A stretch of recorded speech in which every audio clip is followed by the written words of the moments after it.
Bismillahirrahmanirrahim. Assalamualaikum warahmatullahi wabarakatuh. Saya Muhammad Zulfikri bin Jajuri dan pada malam ini saya akan menerangkan tentang dua buah ayat daripada dua surah yang berbeza.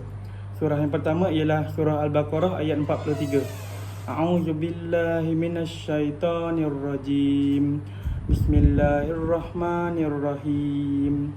Wa aqimus salata wa atuz zakata warka'u ma'ar raqiin. Yang bermaksud, dan dirikanlah solat, tunaikanlah zakat dan rukuklah berserta orang-orang yang rukuk. Surah ini diturunkan di Madinah dan asbabun nuzul bagi surah ini ialah Muqatil menyatakan ayat ini ditujukan untuk ahli kitab.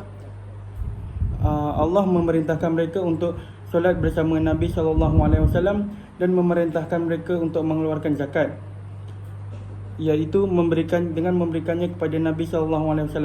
Dan Allah memerintahkan mereka untuk rukuk bersama orang-orang yang rukuk dari umat Muhammad SAW. Walaupun kitab ini diturunkan buat ahli kitab, namun ianya tetap meliputi umat Nabi Muhammad SAW yang lain. Tafsir bagi ayat ini ialah firman Allah Subhanahu Wa Taala wa atu zakat. Artinya Allah Subhanahu Wa Taala juga memerintahkan kepada ahli kitab untuk mengeluarkan zakat, iaitu dengan menyerahkannya kepada Rasulullah SAW. Mubarak bin Fudalah meriwayatkan dari Al-Hasan Al-Basri, katanya pembayaran zakat itu merupakan kewajipan yang mana amal ibadah tidak akan manfaat kecuali dengan menunaikannya dan mengerjakan solat. Seterusnya firman Allah wa arka'u ma'ar raqiin. Artinya Allah Ta'ala menyuruh mereka untuk rukuk bersama orang-orang yang rukuk dari umat Muhammad SAW, dan ikutlah bersama mereka dan bahagian dari mereka. Jadilah bersama orang-orang mukmin berbuat baik. Di antara amal kebaikan yang paling khusus dan sempurna itu adalah solat. Seterusnya ialah pengajaran bagi ayat ini ialah kita mestilah menjadi umat yang bertanggungjawab dengan menunaikan zakat supaya kita dapat membantu saudara se-Islam kita yang mungkin di dalam kesusahan. Pengajaran yang seterusnya ialah kita wajar menunaikan solat berjemaah supaya kita dapat mengutuhkan lagi kesatuan ummah, terutamanya di negara kita ini. Seterusnya, surah kedua yang akan saya bacakan ialah surah Al-Isra ayat 32. A'udzubillahi minasyaitonirrajim. Bismillahirrahmanirrahim. Wala taqrabuz zina innahu kana fahisyatan wa sa'a sabila. Maksudnya, dan janganlah kamu menghampiri zina. Sesungguhnya zina itu adalah satu perbuatan yang keji dan satu jalan yang jahat, iaitu yang membawa kepada kerosakan.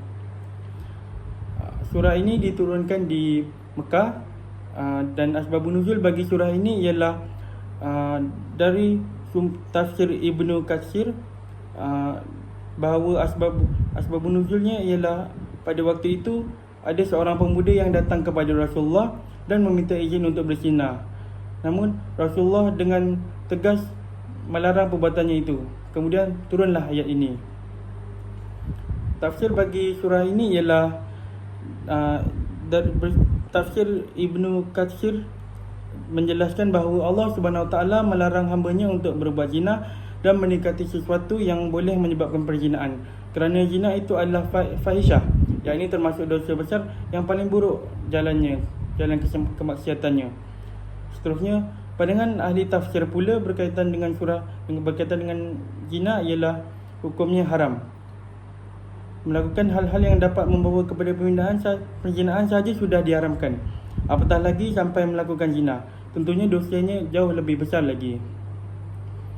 Pengajaran bagi ayat ini ialah sebagai seorang Muslim, kita wajar menjaga pandangan kita, tidak kira terhadap sama jantina atau lain jantina, agar tidak memandang dengan pandangan berhawa nafsu.